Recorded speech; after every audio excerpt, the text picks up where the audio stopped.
põe domesticado. Aqui, corintiano, sangue bom, é isso que dá.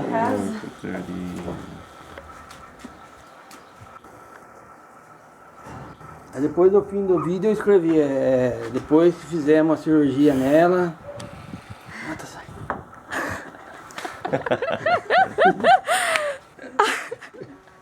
Esqueci. Tá com fundo litropete e tudo. Quer fazer? Sente, vai. Olha que linda que é a Catarina. Vai cantar, gente. Quase dormindo já, né? Senta, menino. Caça esse homem. Quer pôr no colo? Olha, já tá piscando duro já.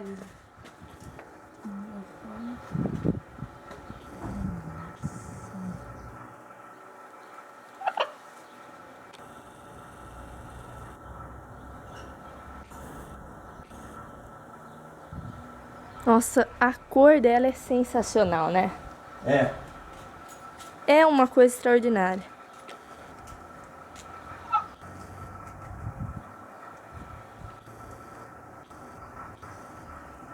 Fecha o olho ainda.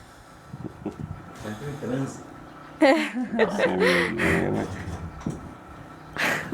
E banho, se vira? Ela mesma, você joga com o chuveirinho e ela que se vira.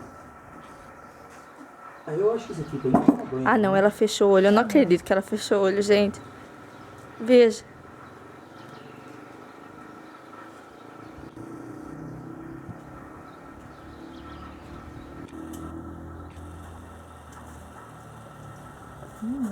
Ela está em processo de parto, né? Vai nascer, quer ver? Mas ajuda aí, doutor. Ajuda, doutor. Se a vida tá ruim pra Catarina, imagina pra Percy, né? Vai, mais um pouquinho vai sair um periquitinho, vai.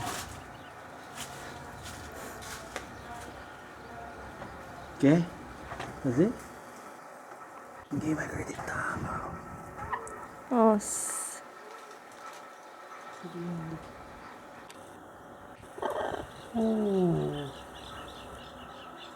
Ah, é o xodó, né? Cachorro de pena, né?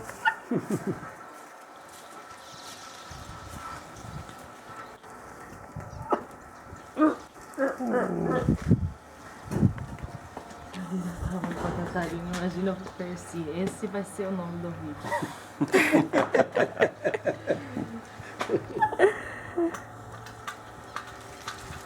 Vai lá, faz o que você vai.